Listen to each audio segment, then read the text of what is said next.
Bonjour tout le monde. Bienvenue, merci d'être là en cette journée de porte ouverte à l'UQAM et à l'École supérieure de théâtre. C'est la première fois qu'on se prête à cet exercice de recevoir des invités, d'avoir une discussion animée comme ça devant un public de candidats-candidates intéressés à connaître un peu ce qu'on offre ici à l'École supérieure de théâtre. Donc, ça me fait vraiment plaisir de pouvoir vivre ce moment-là avec vous. On est ici dans le studio Claude Gauvreau, donc c'est une de nos salles de théâtre ici. Il y a des cours qui se donnent, il y a des spectacles aussi qui se font ici, donc c'est vraiment un lieu qui est très habité au quotidien. J'ai envie de remercier l'équipe de l'audiovisuel qui est là, qui nous permet d'avoir des personnes à distance. Donc, je salue aussi le public qui se retrouve à distance. Vous dire qu'à la fin de l'entretien, on aura une période de questions. Et j'invite donc les personnes qui sont à distance déjà d'inscrire les questions dans l'espace clavardage là, au fur et à mesure, comme ça, au moment de la période de questions, on pourra les prendre. Pour ce qui est du public, quand ce moment-là sera venu, il y a un micro qui est dans le noir avec Nathan là-bas, qui sera allumé et Nathan circulera pour vous donner le micro pour que les personnes à la maison puissent vous entendre aussi poser vos questions. Ça va? Donc, je vais commencer. D'abord, merci, chers invités, d'avoir accepté l'invitation, d'être là aujourd'hui pour vous entretenir avec nos publics sur pourquoi l'École supérieure de théâtre en particulier, puis ce que ça a eu comme incidence dans vos vies. Je vais lire les bios, puis ensuite, on va se lancer dans la période de questions. Solène Paré, diplômée de l'Université du Québec à Montréal en études théâtrales et du programme de mise en scène de l'École nationale de théâtre, Solène Paré nourrit sa pratique artistique d'approche féministe queer. Elle fonde la compagnie de création Fantôme en 2017 et poursuit l'année suivante une résidence de 3 ans au Théâtre Espace Go. Récemment, elle signe les mises en scène de textes contemporains, L'art de vivre de Liliane Goujon-Moisan, La brèche de Naomi Wallace, Les louves de Sarah Delap et Quartet de Rainer Müller. Elle s'intéresse également à l'opéra, La voix humaine de Francis Poulenc, c'est bien dit, comme ça, Jean Cocteau et L'hiver attend beaucoup de moi de Laurent Jobidon et Pascal Saint-Onge. Alexis Tisseur. Ayant grandi dans une famille d'entrepreneurs, Alexis a hérité de ses parents d'un amour du travail bien fait et d'une mission, trouver sa place dans le monde. Cela signifiait non seulement être passionné par ce qu'il entreprenait, mais aussi contribuer au mieux de ses capacités à la société. Sa quête a toujours été de comprendre le fonctionnement du monde, bien que cette aspiration ne l'ait pas immédiatement conduit vers le théâtre. Il a d'abord été encouragé à entreprendre des études universitaires en ingénierie qu'il a complétées en 2014. Après quelques années dans le domaine, en quête de plus de stimulation pour nourrir son côté créatif, il a choisi de se réorienter vers le théâtre pour explorer le monde autrement. En 2022, il a été admis à l'UQAM, où il a trouvé une seconde maison. Il est maintenant finissant de la cohorte en jeu. Mélissa Lefebvre. Enseignante en art dramatique, Mélissa Lefebvre met en place de nombreux projets artistiques, pédagogiques et cinématographiques, plaçant toujours les élèves au cœur de ses créations. Ses œuvres, axées sur la diversité et l'inclusion, connaissent un rayonnement au Québec et à l'international, tel que le film Bagage, récipiendaire de plusieurs distinctions. Cédric Delorme-Bouchard. Formé au baccalauréat en scénographie et à la maîtrise en théâtre de l'UQAM, Cédric Delorme-Bouchard est un metteur en scène, scénographe et concepteur de lumière vivant à Montréal. En tant que scénographe et artiste lumière, il a signé plus de 300 conceptions pour le théâtre, la danse et l'opéra entre l'Amérique du Nord, l'Amérique du Sud, l'Europe et l'Asie. Ses conceptions décors et lumière ont été soulignées par plusieurs nominations et prix nationaux et internationaux. Il a entre autres été sélectionné pour représenter le Québec lors de la 14e édition de la quadriennale de scénographie de Prague en 2019. En plus de sa pratique de metteur en scène et concepteur, il a enseigné en tant que professeur invité, coach, maître de stage, membre de jury ou conférencier dans différents établissements, dont l'École supérieure de théâtre de l'UQAM. Vous aurez compris que nous avons donc 3 personnes qui sont diplômées de l'école et une personne finissante ici pour s'entretenir avec. Allons-y avec les questions. J'ai oublié de partir ma minuterie. Je fais ça à l'instant. permettrai de prendre quelques minutes. C'est parti. Donc, Solène. Oui. Vous avez choisi l'École supérieure de théâtre comme école de formation. À votre avis, qu'est-ce qui rend les programmes de l'École supérieure de théâtre distinctifs? En fait, moi, j'ai fini un bac en études théâtrales en 2013. J'ai commencé 3 ans plus tôt, 2010. C'est quand même facile, le petit calcul. 2010, je suis entrée à l'UQAM et j'avais déjà le pressentiment, l'envie de faire de la mise en scène. Je savais que c'était un métier qui m'intéressait du moins. Ce que j'aime avec l'UQAM, c'est que c'est comme un système d'entonnoir. En fait, au départ, on apprend énormément de métiers, mais en les pratiquant. Donc, on écrit des critiques. On écrit des pièces de théâtre ou des scènes, en fait. On a un cours d'écriture dramatique. On apprend à organiser une répétition, à mettre en scène nos pairs, à se faire mettre en scène. On apprend aussi ce qu'est le métier de conseiller, conseillère à la dramaturgie aussi. Et puis, tout au long du parcours, donc on touche à tout ça. Puis, à la fin, en dernière année, on a l'occasion de prendre des cours à option et de préciser, en fait, une voix. Et très rapidement, c'est ça, j'ai compris que oui, l'écriture m'intéressait, mais surtout la mise en scène. Donc, j'ai eu l'opportunité, en fait, de prendre un second cours de mise en scène beaucoup plus pratique. Et puis même de participer à une production libre. On en parlait plus tôt, là, mais il y a cette possibilité de s'inscrire dans une production étudiante, une production que l'on mène. Bien sûr, on est coaché, on est appuyé, en fait, là-dedans. Mais de passer à travers une première production. Moi, j'ai fait une co-mise en scène à ce moment-ci, mais j'avais des collègues qui faisaient de la dramaturgie, ils ont écrit le programme, ils ont accompagné le processus. On travaillait avec des scénographes, on travaillait avec des interprètes aussi en formation. Donc, donc vraiment, moi, je dirais que la spécificité de l'UQAM, c'est vraiment au départ, on entre, même si on ne sait pas trop ce qu'on aime, on a vraiment l'occasion d'essayer beaucoup de choses, de penser qu'on aime quelque chose, de se dire, ah, finalement, c'est pas fait pour moi, et tranquillement de se spécialiser. Merci. Puis tu nommes, dans ta réponse, tu nommes les différentes options, c'est-à-dire qu'il y a des cours qui sont de concentration, qui nous ouvrent un petit peu, puis après ça, il y a des cours de spécialisation où on a des choix, particulièrement dans le parcours en études théâtrales, où on peut choisir des cours qui nous parlent plus spécifiquement. Puis pour l'École supérieure de théâtre, il y a l'option aussi des productions libres qui permettent de travailler avec des pairs des autres concentrations. Donc, c'est aussi des occasions de rencontres entre les différentes concentrations, les différents métiers du théâtre, mais à l'école avec une certaine autonomie, une certaine agentivité. C'est très intéressant, merci. Je poursuivrai avec Alexis. Vous aurez compris qu'on n'a pas beaucoup de temps, donc on doit répondre de façon succincte et synthétique.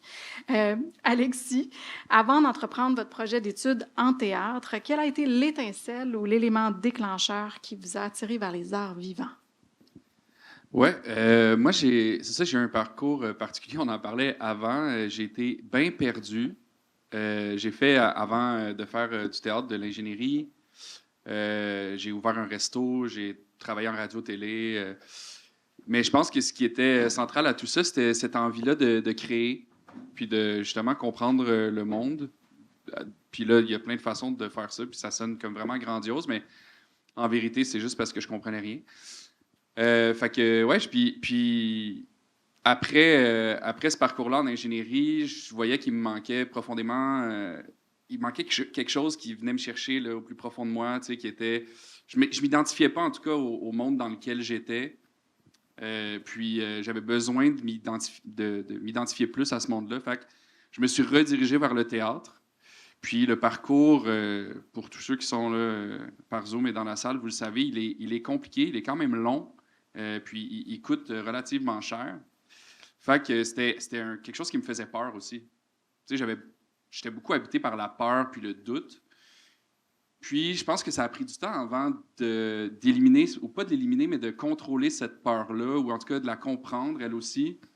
Puis de m'appuyer plus sur la partie de doute qui est finalement importante dans le processus créatif.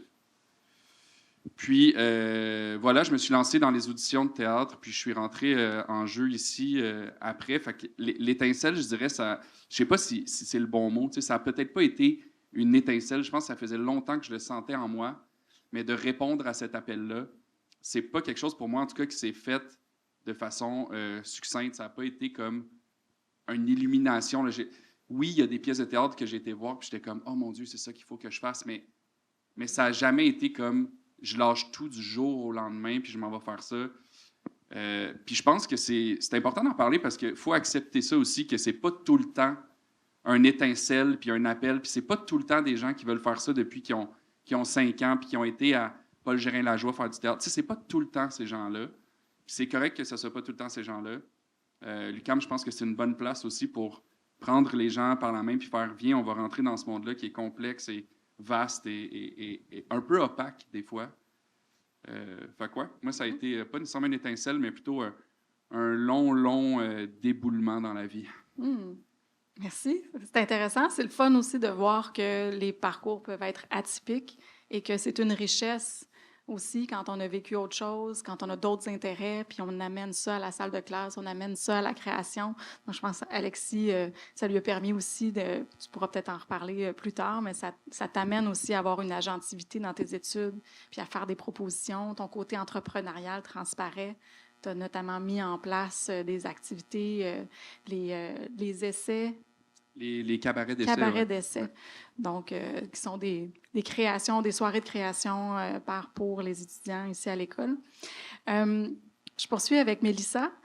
Dans votre cheminement d'études, quelles expériences ou rencontres ont été déterminantes dans le développement de votre identité d'artiste pédagogue? Oui. En y réfléchissant, il y avait plein de choses qui me venaient en tête, mais il y a spécifiquement un cours. Je ne me rappelle pas du titre exact, mais je sais que c'est interdisciplinarité. C'est un cours à 3 crédits. Où est-ce qu'on était jumelés avec des élèves en danse, des élèves en arts visuels, où est-ce qu'on rencontrait une panoplie d'artistes vraiment intéressants. Et on était amenés à faire des performances multidisciplinaires.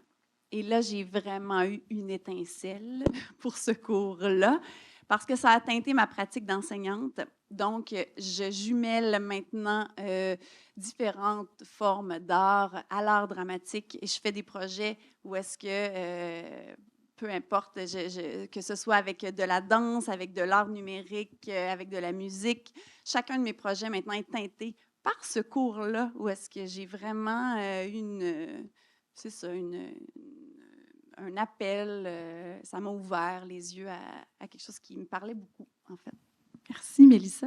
Oui, c'est le cours de création interdisciplinaire. Donc, il y a des occasions durant les parcours, dans les bacs, comme je disais tantôt, de rencontrer des pairs à l'intérieur de l'École supérieure de théâtre, donc avec des projets ou des cours qui nous permettent de travailler avec des étudiants et étudiantes d'autres concentrations, mais il y a aussi des opportunités de rencontrer des collègues, des pairs qui évoluent et qui étudient dans les autres départements de la faculté. Donc, en musique, en art visuel et en danse. Il y a des moments où on peut travailler avec ces personnes-là aussi, des cours ou des activités qui nous permettent de collaborer. Merci, Mélissa.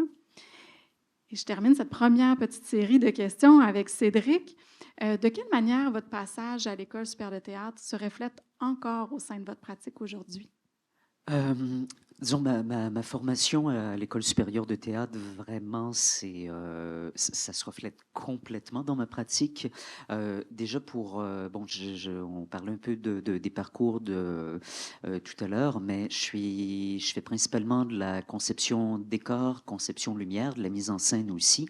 Et c'est à savoir que dans la plupart des institutions où on enseigne la scénographie, souvent la conception décor, conception lumière, c'est des spécialités qui sont séparées dans des programmes différents. Donc, c'est impossible souvent de pouvoir être formé dans ces deux domaines.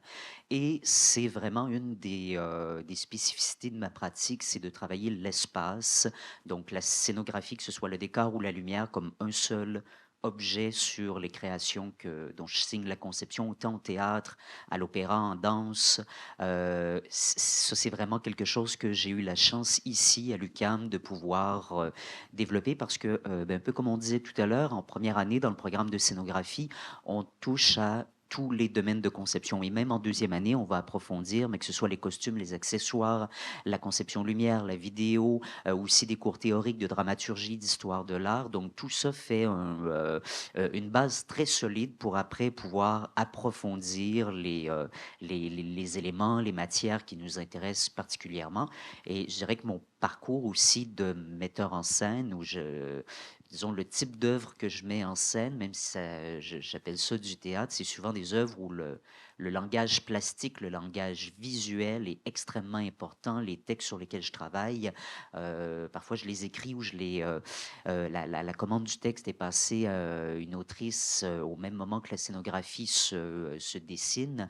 Donc, ma manière de mettre en scène, elle est complètement issue aussi de mon parcours à l'UQAM, au baccalauréat et à la maîtrise aussi. Par la suite, j'ai beaucoup aimé le programme à l'UQAM, donc j'ai décidé aussi de poursuivre, de compléter certains aspects que je voulais explorer davantage.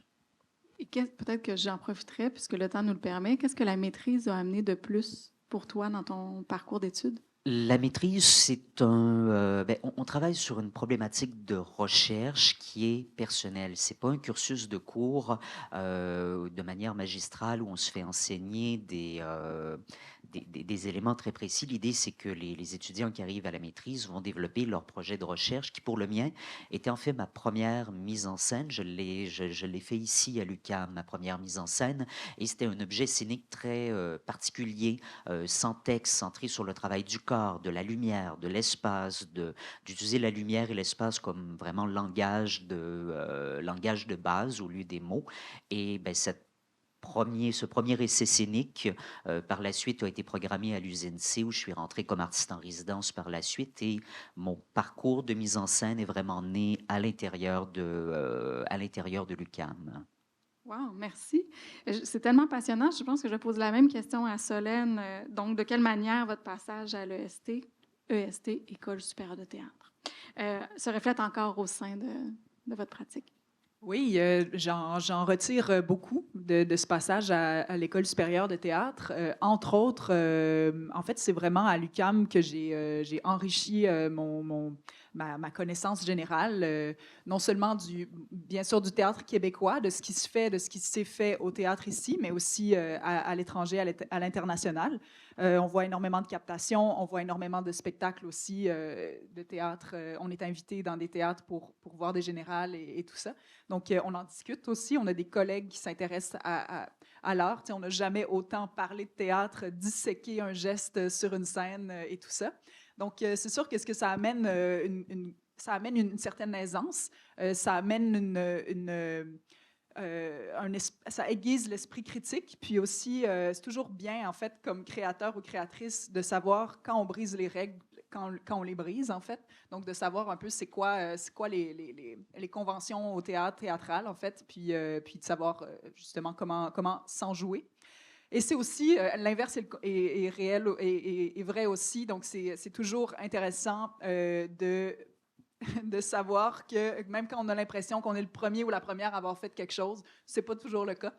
C'est souvent pas le cas, en fait. Donc, c'est aussi une épreuve d'humilité puis qui est vraiment enrichissante, en fait, dans un parcours d'artiste. Donc, c'est aussi à l'UQAM que j'ai compris comment organiser une répétition.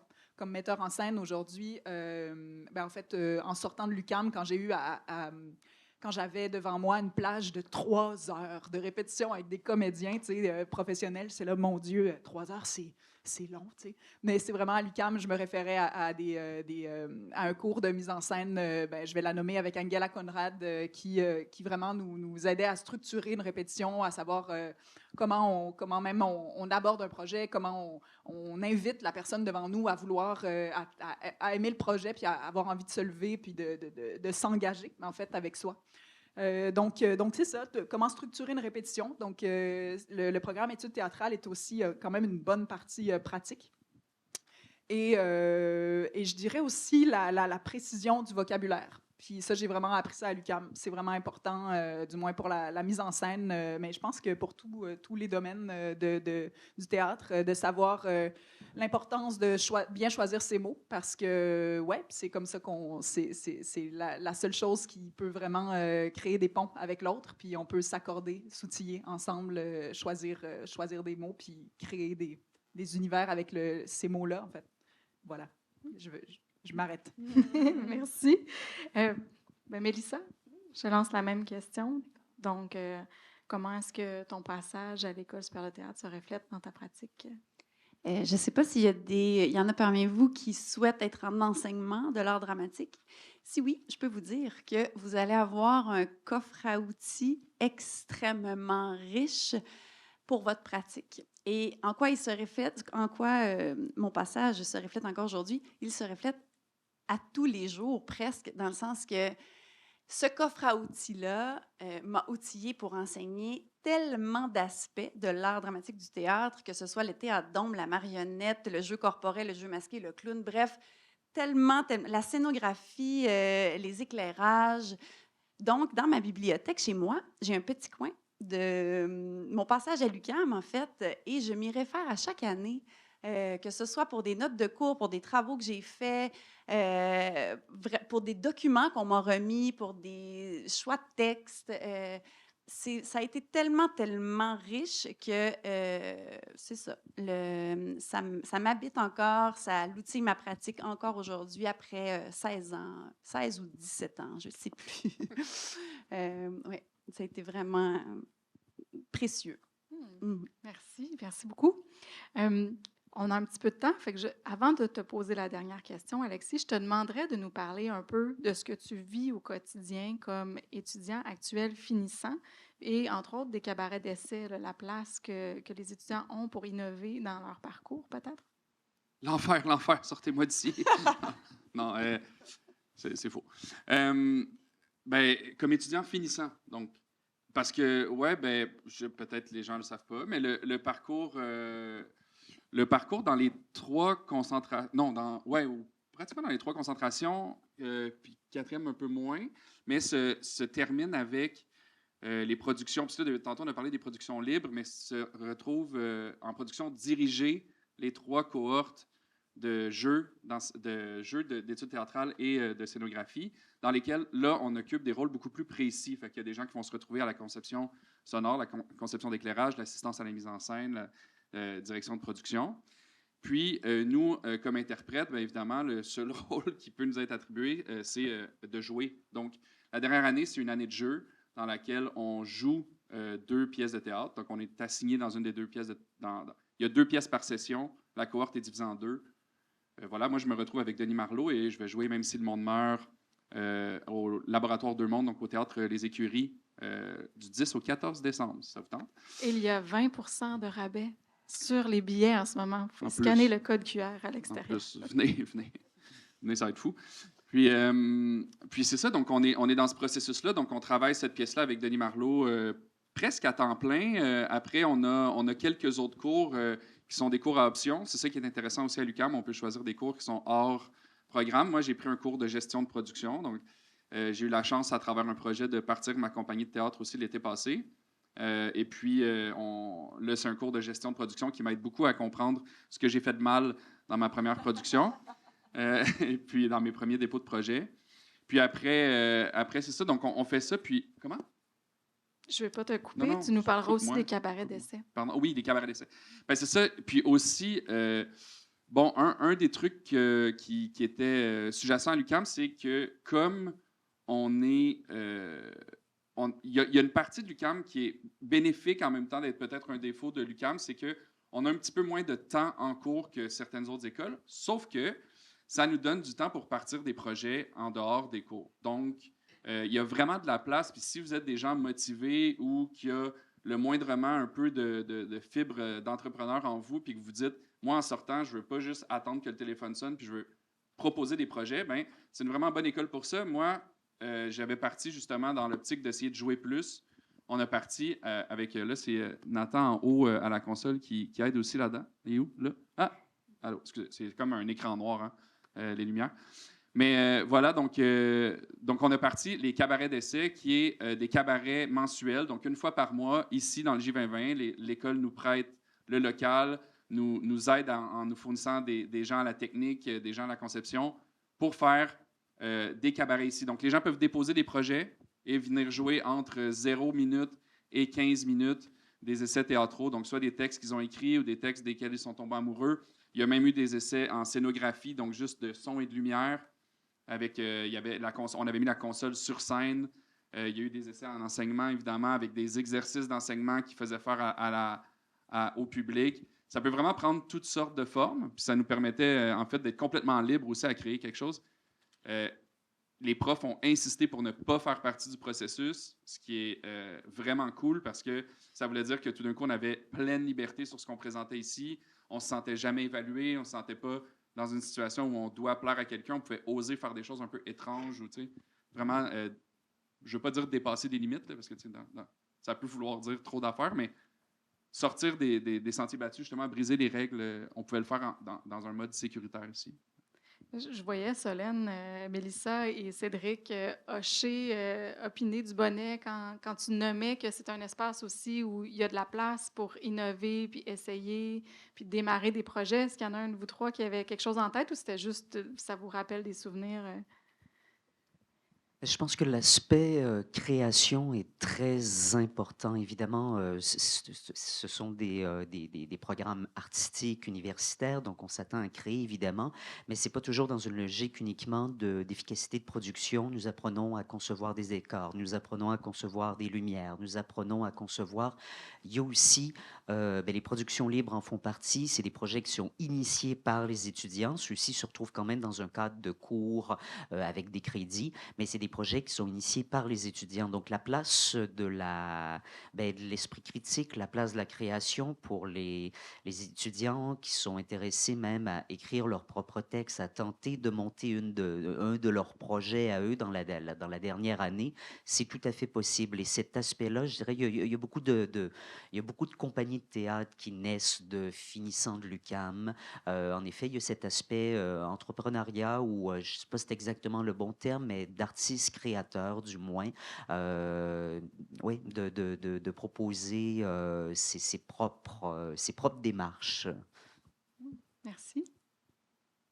Et puis c'est quand même mentionné vraiment vite, mais les cabarets d'essai, là, c'est comme si j'avais inventé ça, mais Solène l'a dit tantôt, ça existait avant la pandémie aussi. On a juste comme relancé le projet, en tout cas. Non, mais c'est plaisant. Je trouve ça, en fait, profitez en fait du fait que vous allez être à l'UQAM ou possiblement pour parler à vos pairs, pour parler passer dans le local de scénographie, regarder les costumes qu'ils sont en train de faire, poser des questions sur les recherches, ce qui les habite, pour comment est-ce qu'on on habille un personnage. Est-ce qu'il faut tout dire avec le costume ou au contraire? Donc, intéressez-vous aux autres. Moi, c'est le conseil que je vous donnerais. Un conseil gratis. Non, mais intéressez-vous, soyez curieux, allez voir comment ça s'enseigne, en fait, le théâtre, voilà. C'est merveilleux parce que c'était la dernière question lancée au panel. Est-ce que vous avez un conseil à donner aux personnes si vous postulez et que vous êtes admis? Il ne faut pas avoir peur je sais que pour certains, des fois, le choix de programme artistique peut être terrifiant aussi. Il ne faut vraiment pas avoir peur de suivre, de suivre ce chemin. Sincèrement, ma sortie de l'école a été merveilleuse. Complètement. C'est un milieu qui est magnifique, le milieu théâtral. On collabore aussi au quotidien avec des artistes exceptionnels. Ça, c'est vraiment c'est unique, cette chance d'évoluer dans un tel milieu. Puis je dirais que le 3 ans qu'on passe à l'école est aussi un 3 ans très, très précieux parce que vous n'aurez jamais de votre vie autant de temps oui, vous allez travailler tard, vous allez avoir beaucoup de travaux à remettre, mais vous avez du temps pour chercher, apprendre. C'est une période d'éponge, là, de se gaver d'expérience et de connaissances pendant 3 ans. Et ça, c'est un vrai cadeau. Tu ne travailles jamais autant qu'à l'école. C'est ça la vérité aussi. Dans une carrière, là, avant de travailler autant que, disons, 35 heures semaine en théâtre, c'est des métiers d'art, là, c'est difficile. Là, tu sais, je sais pas, ça n'arrive pas tout de suite. Donc, c'est ça ton conseil? Ah non, c'est pas du tout. Non, je pense que mon conseil... Économiser. Oui, c'est ça, économiser, mettez de l'argent de côté. Non, je pense que mon conseil, en vérité, c'est que je pense que l'UQAM, en tout cas, pour l'UQAM, il y a une délicate balance à trouver entre que ça soit l'école dont vous êtes le héros et qu'est-ce que je peux apprendre à 100% là, de ce qui m'est donné ici. Tu sais. Comment je fais pour m'abandonner complètement à la pratique du professeur qui est devant moi, puis pas la juger, puis pas la comparer à rien que je connais ou que j'ai déjà fait, puis dire, je vais absorber 100% de ce que cette personne-là me donne, puis par la suite, 1 an plus tard, 2 ans plus tard, me reposer la question, puis dire, c'est-tu mon genre ou c'est-tu pas mon genre? Qu'est-ce que je laisse de côté, puis qu'est-ce que je prends? Parce que si tu le fais pendant le processus, tu es en train d'échouer. Pas échouer, mais tu es en train de passer à côté de ce qu'on te donne. Puis de l'autre côté, l'autre côté de la balance, c'est de dire, OK, ça peut aussi être une école dont je suis le héros. Donc ici, il y a beaucoup plus de place qu'ailleurs, je pense, pour avoir une discussion avec les professeurs, avoir une discussion avec la direction, dire comment est-ce qu'on peut changer les choses pour que ça corresponde mieux à ce que je cherche. Et en dehors du contexte scolaire, en parascolaire, comment je fais pour aller faire les projets avec des stages, avec du démarchage de projets comme les cabarets d'essai ou d'autres choses, trouver moi aussi mon compte et vraiment mon identité artistique à moi à travers des projets à l'extérieur. Moi, ce serait mon conseil de tout de suite commencer à réfléchir à cette balance-là, parce que si tu es trop d'un côté ou trop de l'autre, ben ça va vite, 3 ans. C'est vraiment vite. En effet, on va bientôt être rendu à la période de questions. Donc, est-ce que... Ben non, il y a mais moi, juste- ça fait quoi ce que vous avez dit, mais moi, je vous dirais de profiter tellement. J'en reparlais avec ma cohorte, puis on se disait, on le referait, notre bac, on le referait tellement. Je pense que je saisissais pas ma chance que j'avais d'avoir de la richesse, d'avoir ces enseignements-là. Donc, vraiment, comme tu dis, d'être une éponge à tout ça, de saisir votre chance. Ça va? J'ai senti comme des envies de reprendre la parole. Mais on serait rendu à la période de questions pour respecter l'horaire parce que je tiens aussi à vous mentionner qu'à 14h45, on va avoir une deuxième visite guidée qui va faire le tour de tous nos espaces ou des principaux espaces de l'École supérieure de théâtre, que ce soit des locaux de jeu et de répétition, des locaux de conception, scénographie, dessin, costumes, ateliers de création de décors. Donc, on va vouloir s'arrêter un peu avant pour pouvoir faire une petite pause, puis ensuite démarrer la visite qu'Alexis et moi aurons le plaisir de guider en votre présence. Donc, là, ce serait la période de questions. Donc, à la maison, s'il y a des personnes qui ont des questions, peuvent l'écrire dans le clavardage. Quelqu'un devrait me poser les questions pour qu'on puisse y répondre. Et sinon, on a Nathan qui est ici dans l'ombre, qui va s'avancer avec un micro qui devrait fonctionner et pouvoir vous le tendre pour que les personnes à la maison sur le lien Zoom puissent entendre la question à laquelle on va tenter de répondre.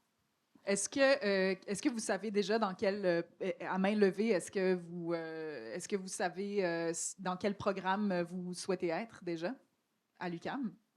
Mettons enseignement. Ouais, allons-y, enseignement, oui. OK. Interprétation, jeu. OK. Scénographie. Oui. Études théâtrales. C'est bien. Est-ce qu'il y a des personnes qui comptent postuler ou candidater sur plus d'une concentration? Ah, oui, parce que c'est possible. Sachez que en ce moment, les dates qui sont sur le site Web, je crois qu'elles n'ont pas été mises à jour pour la période des auditions. Ce n'est pas une très grosse différence, là. C'est une journée de différence pour les dates qui sont là, mais ça va être mis à jour incessamment. Donc, le dépôt des dossiers de candidature, les demandes d'admission, c'est le 1er mars, bien sûr. Puis après, selon les concentrations, il y a des différences. Comme en scénographie, on demande de déposer des documents qui font état de votre production artistique. Les précisions sont indiquées dans le site Web. Pour ce qui est d'études théâtrales et enseignement, il y a des auditions qui se tiennent en présence le samedi, le 15 mars. Donc, en avant-midi pour enseignement, en après-midi pour études théâtrales. Et en scénographie, ce sera des entretiens en ligne le dimanche, le 16 mars, en avant-midi. Il y aura des rendez-vous qui seront donnés. Donc, peut-être une précision. Et donc, le fait de... Et en jeu, c'est la fin de semaine suivante, la première audition, samedi et dimanche, et la deuxième audition, le samedi 10 mai. Et donc, le fait de tout placer les auditions, de placer ça à des moments différents, fait en sorte que les candidates qui voudraient pouvoir postuler sur plus d'une concentration pour aller sentir, prendre le pouls, rencontrer les gens, puis décider ensuite, c'est possible.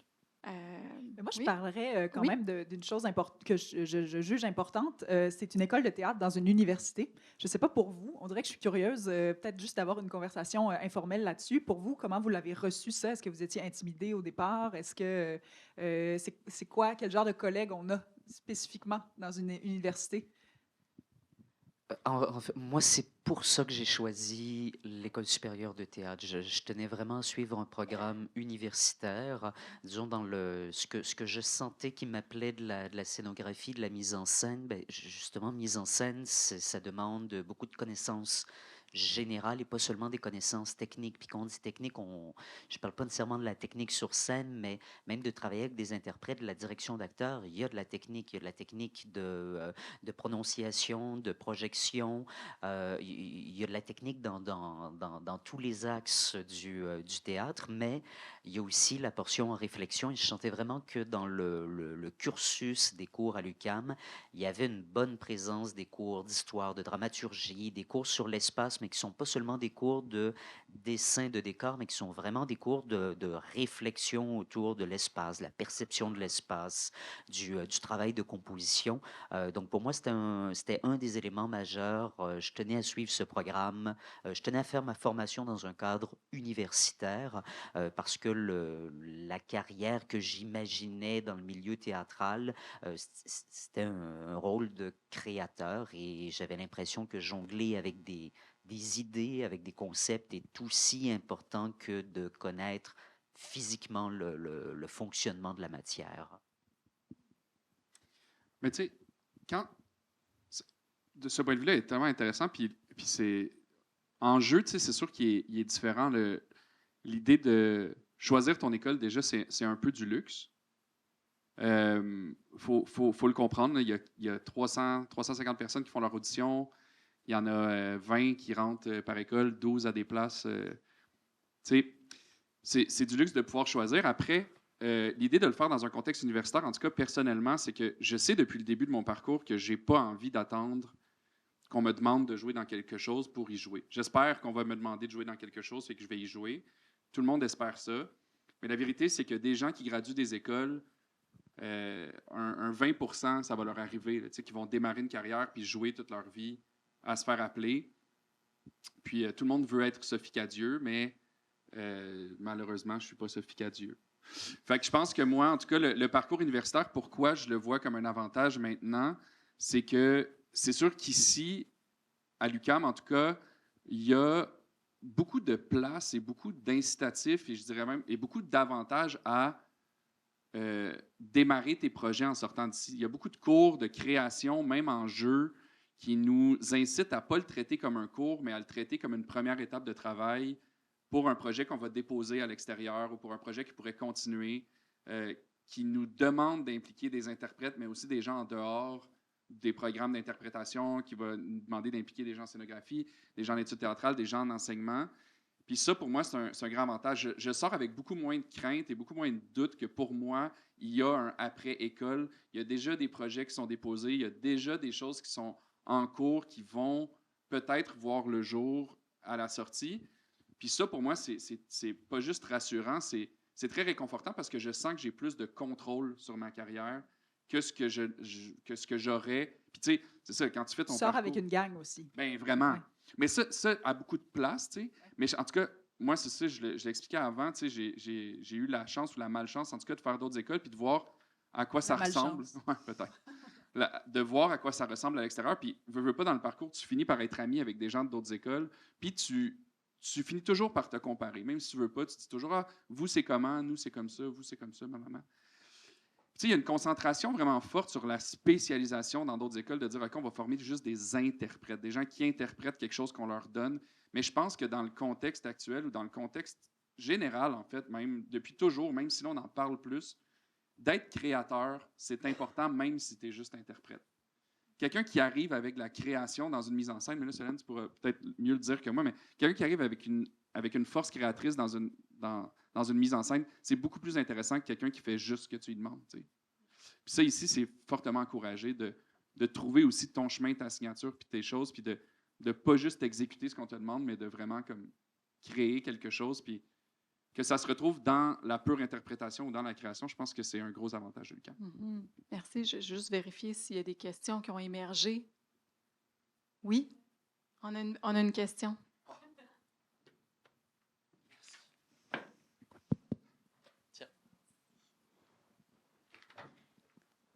Dans le fond, je me demandais si à l'UQAM, c'est encouragé pour les étudiants de poursuivre des projets, de déjà s'impliquer dans la communauté artistique montréalaise au niveau professionnel, ou est-ce que c'est plus encouragé de vraiment se concentrer sur nos études, puis ensuite aller commencer des projets ailleurs, genre de faire une chose à la fois, ou est-ce qu'on vraiment on mélange les deux, là? Est-ce que c'est possible pendant notre parcours d'études d'avoir des contrats et faire des contrats professionnels à Je l'extérieur? pense que l'interdiction viendrait plutôt du fait qu'il faut que tu assistes à un certain nombre de cours. Là. C'est-à-dire qu'il y a un nombre d'absences, c'est vraiment concret là, comme réponse, là, mais tu ne peux pas dépasser un certain nombre d'absences. Là. Je ne saurais plus te dire. Je ne saurais pas vous dire exactement le nombre aujourd'hui, mais c'est aussi, en fait, c'est ça, si vous avez déjà la possibilité de travailler dans le milieu le soir ou la fin de semaine, ou je ne pense pas que ce soit une chose qui soit interdite à l'UQAM. Après ça, au sein même du parcours, il y a la possibilité, du moins, je parle pour ma paroisse, pour études théâtrales. À un certain, je ne sais pas si c'est encore le cas, mais je pense que oui. En troisième année, on peut faire des stages professionnels. Donc, on peut assister, faire un stage d'observation ou avoir une certaine tâche là, sur un projet, assister à une metteur en scène ou un metteur en scène montréalais. Puis, on se fait créditer, je pense, pour ça. Donc, c'est inscrit dans le programme. Donc, voilà. Ouais. Donc, je ne sais pas si je Oui, réponds à votre absolument, question. merci. Ouais. Il y a même des cours aussi. Il y a des profs qui nous... À l'inverse, je pense que ça existe à certaines places là, que il ne faut vraiment pas là, que tu fasses de contrat à l'extérieur, mais on reçoit beaucoup à travers les courriels de l'UQAM des contrats externes. C'est même encouragé. Là. C'est comme on va recevoir des contrats pour l'été. Moi, je suis parti tout l'été dans le Charlevoix à travers un contrat qui a été publié sur le courriel de l'école. Là. Puis c'était une audition, puis je l'ai eu. Puis on est parti jouer tout l'été à Charlevoix. C'était bien le fun. Puis il y a même à travers des cours, il y a Camille, qui est une des profs ici à l'école, qui a incité ses étudiants à faire partie de... Ah là, j'ai plus le nom. Mais Mutation au FTA, c'était Mutation? Mutoïde? Mutation? Mutation? Ben oui, c'est ça. Mutation. T'étais là. Puis c'est ça. Fait que, oui, il y en a des opportunités, puis c'est encouragé, même facilité, des fois, à travers l'école. Multitude, ça s'appelait multitude. Oui, je pense que les seuls obstacles réels à pouvoir faire des contrats tout en faisant ses études, c'est plus l'horaire d'études, l'engagement que ça demande, le temps où on doit être à l'école en train de faire nos cours, les travaux, etc. Mais sinon, il y a quand même une certaine marge de manœuvre, une certaine souplesse. On a des étudiants et étudiantes qui se retrouvent à avoir des contrats. Il y a des arrangements qui peuvent être pris. Mais voilà, il n'y a pas d'obstacle formel ou réglementaire comme tel à ça. Est-ce que ça fait émerger d'autres questions? Est-ce qu'il y a des questions à la maison? Il y a quelqu'un en arrière complètement? On se donne encore quelques minutes avant de terminer. Bonjour, bonjour. Justement, là, un peu dans le même là, contexte là, que mademoiselle ici, est-ce qu'il y a des cours qui vont encourager ce contact-là avec l'extérieur dans un contexte plus scolaire? Ou, hey, pardon, l'automne pour tout le monde, OK. Ou justement, ça va être plus via les stages qu'on va avoir une première expérience plus à l'extérieur avec, justement, en dehors de l'école? Je pense que dans le cadre des productions dirigées, par exemple, les étudiants qui sont en jeu, en scénographie, en études théâtrales, rencontrent des artistes qui sont invités à venir diriger ces productions-là. Donc ça, c'est une façon. On peut vous dire aussi que les professeurs qui enseignent et qui travaillent à l'École supérieure de théâtre sont des personnes qui ont des pratiques artistiques et de recherche-création, donc sont ancrées dans les milieux aussi. On a des chargés de cours formidables aussi qui sont dans les milieux de pratique, qui viennent donner des charges de cours. Donc, c'est des accès directs au milieu. Ils peuvent vous inviter à venir dans une répétition, ils peuvent vous inviter sur leur plateau, ils peuvent vous parler, faire des liens avec les projets de création sur lesquels ils sont. On invite les étudiants à aller voir des spectacles. Il y a des bords de scène qui sont organisés pour discuter avec les équipes aussi. En enseignement, c'est la même chose. À chaque année, on se retrouve dans des écoles à rencontrer des enseignants. Les chargés de cours sont aussi des enseignants-enseignantes qui travaillent dans les milieux scolaires. Donc, il y a vraiment des fils très directement connectés aux différents milieux du théâtre, parce qu'on ne peut pas parler d'un seul milieu. C'est les milieux théâtraux selon les perspectives, selon les domaines ou les champs dans lesquels on se retrouve. Mais l'école, il y a ce qui se passe à l'intérieur de l'école, mais c'est très perméable à l'extérieur. Il y a toutes sortes d'occasions. Il y a des cours qui sont montés spécifiquement pour sortir de l'école, pour aller à la rencontre. Donc, oui, il y a toute cette richesse-là aussi dans l'école. Super, merci beaucoup. Au plaisir. On va devoir s'arrêter pour permettre aux gens de circuler. À nos invités, un grand merci. Je pense qu'on peut les applaudir.